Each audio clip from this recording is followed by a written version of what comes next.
You are Locked On Patriots, your daily New England Patriots podcast. Part of the Locked On Podcast Network, your team every day.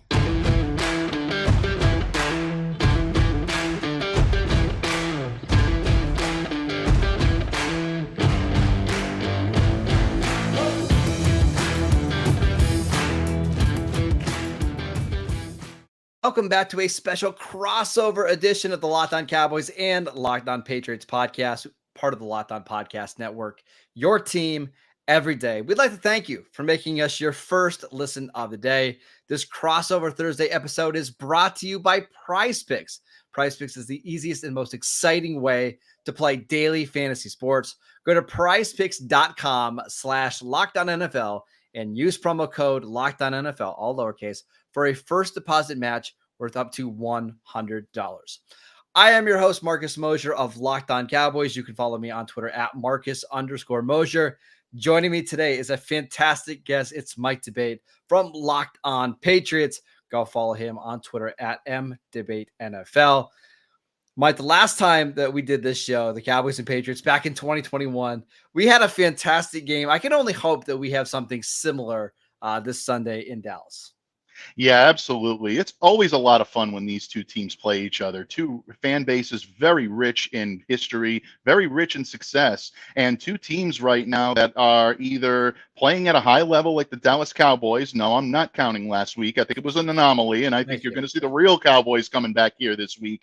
And I think the New England Patriots that continue to make small improvements each week to kind of climb their way back into contention. These are the two types of teams you love to see, teams that are capable of playing at the top of their game and being the Super Bowl contenders that everyone thinks they are, and then a team that's trying to continue to prove itself. This is going to be a fun one in Dallas. I'm looking forward to it for sure.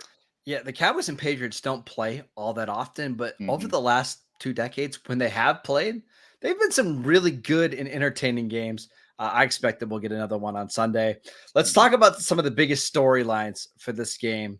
I mean, we've got to start with Ezekiel Elliott, right? Like that's got to be the number one thing here. So my first question to you is, how has Zeke looked so far for New England?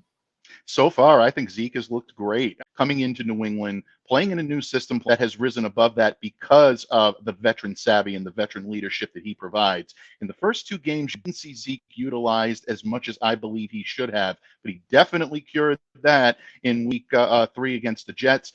80 yards on 16 carries, and you saw him being used in a way that the Dallas Cowboys know so well. You saw him being used in the second half, grinding down the clock, wearing down your opponent, and getting them into a spot where they need to start throwing the ball. They need to start getting a sense of urgency on their end, because you know that if you keep the ball in the opposing team's offense, which in this case is the Patriots and Zeke Elliott, they're going to make you pay for it. They're going to grind it out, and they're going to eat that clock. So that's something that I think he's looked great in. By all accounts, he's been a very positive presence in the locker room, providing veteran leadership, not just for guys like Ramondre Stevenson, who he's very close with on the team, but also guys like Mac Jones, guys like Kendrick Bourne, young receivers like Demario Douglas. I would like to see him utilized a little bit more in the red zone, but small steps, Marcus. That's the mode. That's kind of the theme of the New England Patriots right now. So I got to be honest. When New England signed him, I thought, I honestly, I didn't think much of it. I thought, hey, maybe Belichick will use him more as like a pseudo fullback. He'll get a couple of red zone carries and goal line looks, and that's going to be the extent of his use, because I thought Ramondre was amazing last year. He was absolutely phenomenal. But this year, I'm not sure there's been a massive difference between Ramondre and Zeke. Is that the way you've seen it so far?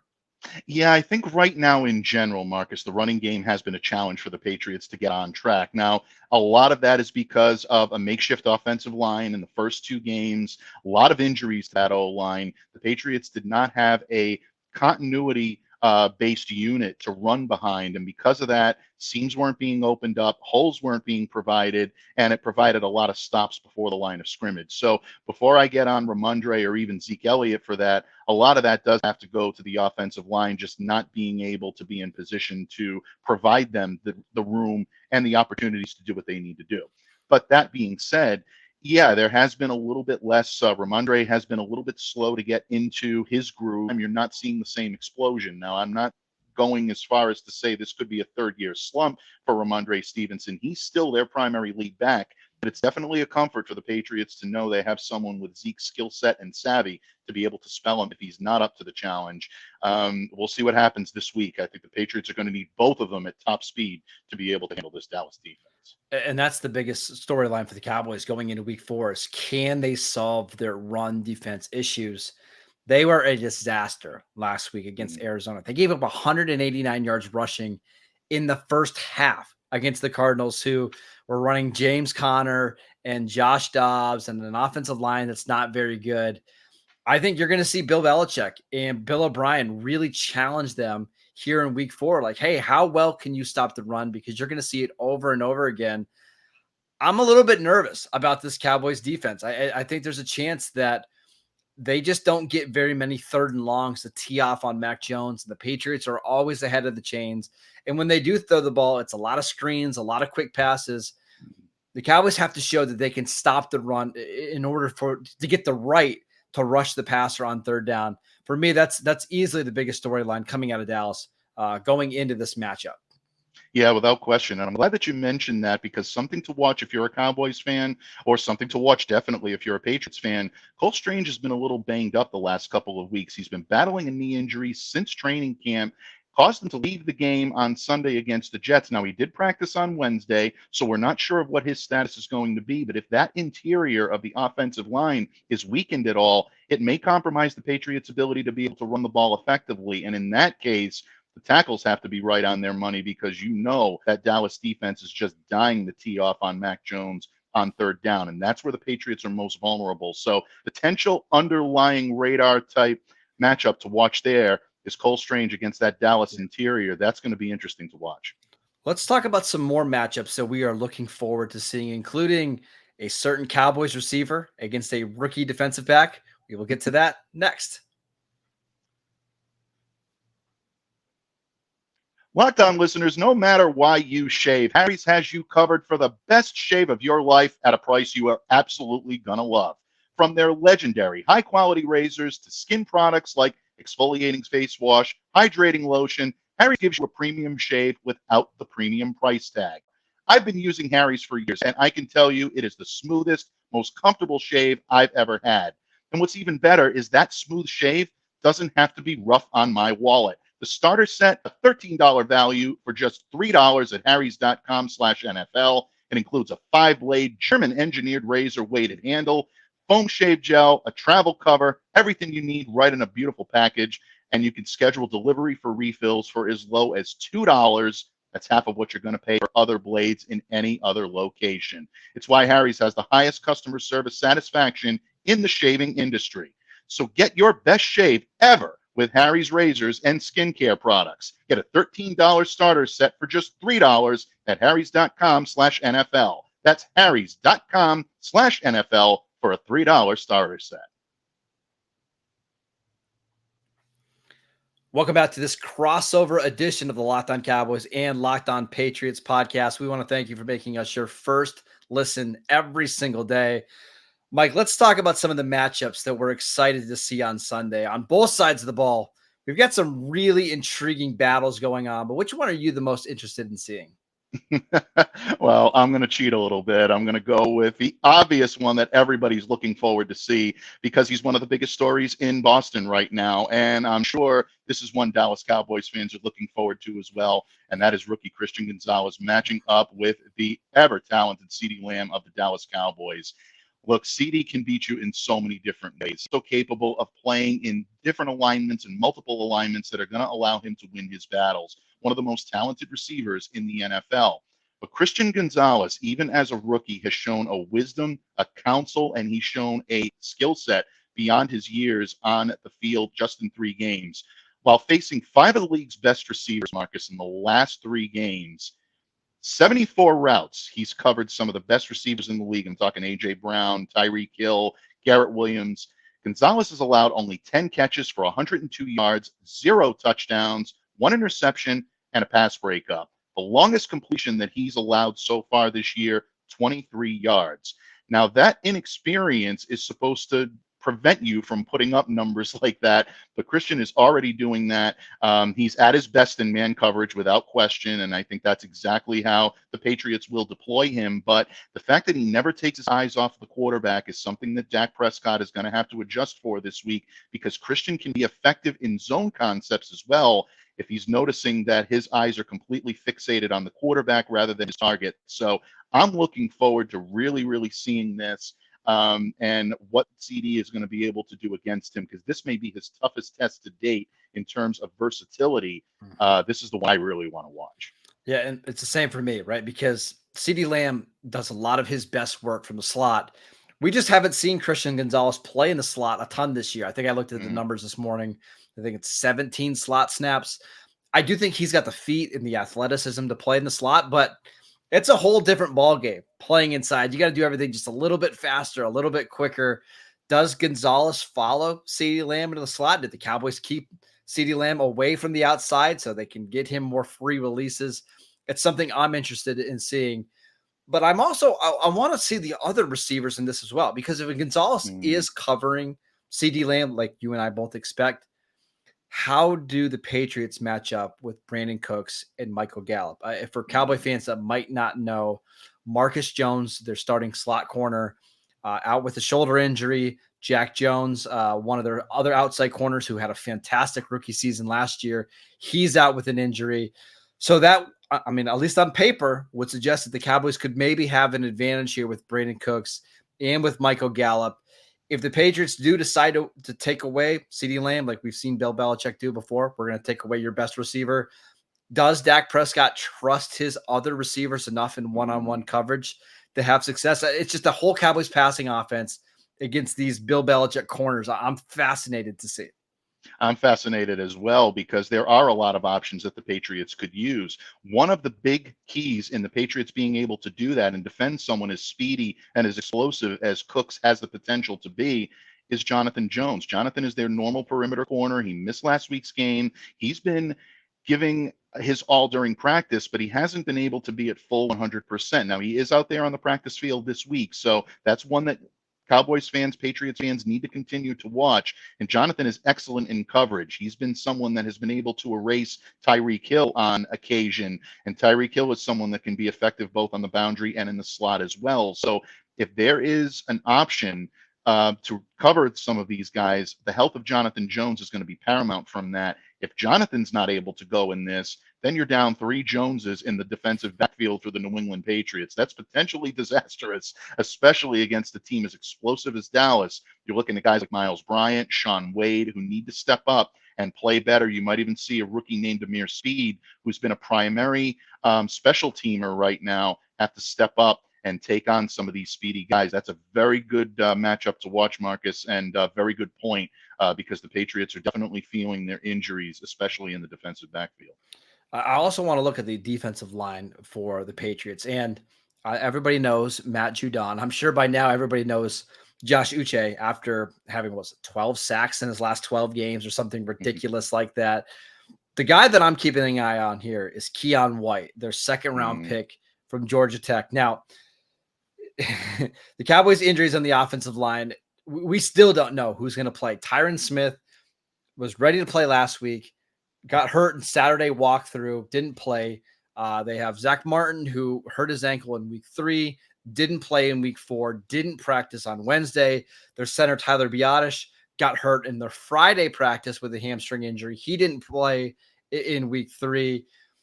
If the Cowboys are down multiple starters, especially in the interior defensive line, it's where Keon White could have a big day, because there's just New England just hasn't had a lot of these guys that have his type of size and power and athleticism. And I think he could really push some pockets in this one and give Dak Prescott some trouble. So I'm watching all the defensive linemen for New England, because I think in a lot of ways, these are some really underrated players that don't get enough credit for just how good they are.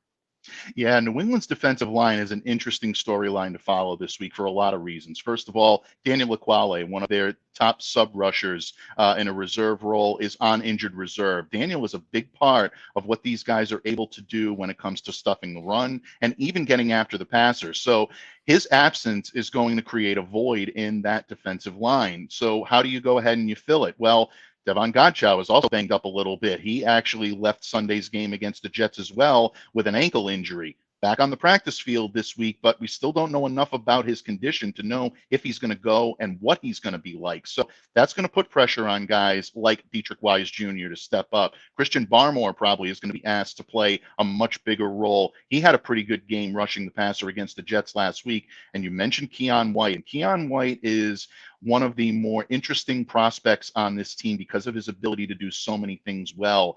I think he projects as a 5-tech player in the near future, but right now he's very good at being able to assist in run defense. I think that's where you're going to see him play primarily on Sunday because the Patriots are thin in that regard, but don't be surprised to see him pin his ears back and try to get after the quarterback, a la Wise a little bit. If they unleash this kid, he's got a motor and a tenacity that allows him to play through the play, and I think that's something to keep an eye on if you're the Cowboys. And the last one for me, Mike, is Micah Parsons. It's just kind of a routine thing for us here on the crossover shows to mention Micah Parsons. Where do the Cowboys line him up? Do they line him up against Trent Brown at left tackle and see if he can use his speed to beat him around the corner? Do they line him up on the right side with, Riley Reef got put on the injured reserve list? I think it was after week 1 or before week 1. Or do they just let him kind of stand up and pick the interior guy that he wants to go against to try to create some quick pressure on Mac Jones? I'm going to be fascinated to see how the Cowboys use Micah Parsons and how the Patriots plan on trying to block him. Yeah, I mean, conventional wisdom in normal situations would tell you go after the blind side. The quarterback has difficulty with pressure, especially from the second and third levels of the defense. Let's hit him with the best guy that we've got, which is Micah Parsons, which is the best guy in the league at what he does. That would tell you that, Mac is probably going to have those difficulties. But Trent Brown, in his return from a concussion the previous week against the Miami Dolphins, played extremely well on Sunday, protecting Mac's blind side. 0 pressures allowed, and he was graded at a 92.4 from Pro Football Focus for his performance on Sunday. So Trent is clearly locked in, and he is among the best in the league at being able to protect that blind side. So now what you need to do if you're the Cowboys is perhaps adjust, like you said, go after the weak spots in the offensive line. That's why it's going to be very telltale to find out whether or not Cole Strange is going to be playing, who's going to be on the right side. Do they take a chance and send Micah over on the other side and try to see if they can confuse the Patriots a little bit? That's a weak area, although Verdarian Lowe, I think, played adequately at right tackle last week. These are going to be the big-time questions. And will the Patriots be using that third tight end in Pharaoh Brown to block? A lot of what the Patriots show in offensive setups is really, I think, going to have a big impact on how Dallas is going to be able to get home. But if they get home, I don't think the Patriots have the horses to win that battle. Micah is far too good, and he's playing at too high a level. All right, let's make our predictions for this Week 4 matchup between the Patriots and Cowboys next. This episode is brought to you by PrizePicks. PrizePicks is the largest independently owned daily fantasy sports platform in North America. It is the easiest and most exciting way to play DFS because it's just you against the numbers. Instead of battling thousands of other players, including pros and sharks, all you have to do is pick more than or less than on 2 to 6 player stat projections and watch the winnings roll in. PrizePicks is the most fun I've ever had playing daily fantasy sports. You can win up to 25 times your money this football season. My favorite thing about playing PrizePicks is all the different stat categories. You can pick tackles or made field goals or field goal attempts or targets, whatever kind of stat you want to pick, you can choose from. There's so many different player options. It's just so much fun. Go to prizepicks.com/LockedOnNFL and use promo code LockedOnNFL for a first deposit match worth up to $100. Again, go to prizepicks.com/LockedOnNFL and use promo code LockedOnNFL for a first deposit match worth up to $100. Welcome back to this crossover edition of the Locked On Cowboys and Locked On Patriots podcast. We want to thank you for making us your first listen every day. Mike, let's make some predictions. The floor is yours. Who is going to win this game? Well, as a longtime Patriots reporter, and as a longer time Patriots fan, you'd love to say that the Pats are coming into this off of a win. Dallas is coming in off of a tough loss, and that the Pats essentially, if they play their game, can keep this one close and they can take it to the Cowboys. I absolutely believe all of those, but at the end, I think there are so much talent on both sides of the ball when it comes to the Dallas Cowboys. Extremely well coached on both sides of the ball, but these guys are executing at a high level. I take last week's game against the Arizona Cardinals out of the equation because I think it was an anomaly. Every team has bad games of that sort, and I think Dallas is ready to right the ship this week. And for a lot of the reasons that we talked about in the previous segment, Marcus, starting with Micah Parsons and that pass rush. The New England Patriots have difficulty playing through pressure. And even though Mac Jones has been much better in that regard this year, if that offensive one starts to break down, it's going to cause a domino effect, and one thing after another can go wrong. Dallas is 15.4% sack per pass play, second in the league so far. So the New England Patriots offensive line is going to have a near flawless game in order to contain a fearsome defensive front, maybe the best defensive front in the NFL right now. At the end of the day, I think the Patriots keep this close, but I think that defensive front is too much. I like Dallas in this one, 27-20 over the Pats. I think New England's defense is going to keep this game close. I think they're going to force multiple turnovers here. I think they're just going to make it really hard for the Cowboys to sustain anything on that side of the ball. So I could see this being a game where the Cowboys only score 20 points and maybe even less than that. But I think you're right. I think it comes back to me like the way that the Cowboys can struggle are teams that have a mobile quarterback and kind of a dynamic rushing attack where you can run some read option. You can do some, different things with your quarterback and your running back. That's just not Mac Jones. Mac Jones is better in some other areas, but for the most part, he's a pretty stationary quarterback. And that's where the Cowboys do really well. They just thrive on quarterbacks who can't move and that have to get rid of the ball quickly. They've got a very aggressive defense. They've got corners who can jump routes and that kind of stuff. They tackle pretty well at the second level. I won't be surprised if New England does run the ball with success, but we know that points really come out of the passing game and really the vertical element of the passing game. And right now, New England, they just don't have the vertical element in their passing game. Devontae Parker is a fine receiver. Kendrick Bourne is a good player. Juju Smith-Schuster is a slot guy that, he's regressed a little bit in the last couple of years. I think the Cowboys defense ultimately wins this game, but Mike, I think it's going to be close all the way throughout. So I'll pick Dallas 20-17 in a pretty hard fought, low scoring game. Now, it wouldn't surprise me to see Dallas grab a turnover and maybe grab some points on a turnover this week. And New England has to do a very good job of taking care of the football. They were phenomenal in that area when it came to taking care of the football last week against the New York Jets. Against the Miami Dolphins is a little bit of a different circumstance there. These are all factors that I think could tilt the Dallas Cowboys' way, unfortunately for Patriots fans. We should also mention, not only is this a revenge game for Ezekiel Elliott, right? It's also for a couple Cowboy players. Brandon Cooks, who was Absolutely. with the Patriots when they won a Super Bowl, and Stephon Gilmore, who made basically the game-winning play against the Rams in the Super Bowl, both facing their former teams on Sunday. Should be fantastic to watch. That is it for this crossover edition of the Locked On Cowboys and Locked On Patriots podcast. We are free and available on all platforms. Check out our shows on YouTube. We go live we post a show every single day. Check out the Locked On Kickoff show that goes live 2 to 4 p.m. Eastern time every Friday. Just a fantastic show. Make sure you check it out. Check out Mike on Twitter at it's at MDebateNFL. I'm at Marcus _Mosher. Enjoy the game, and we will see you guys next time.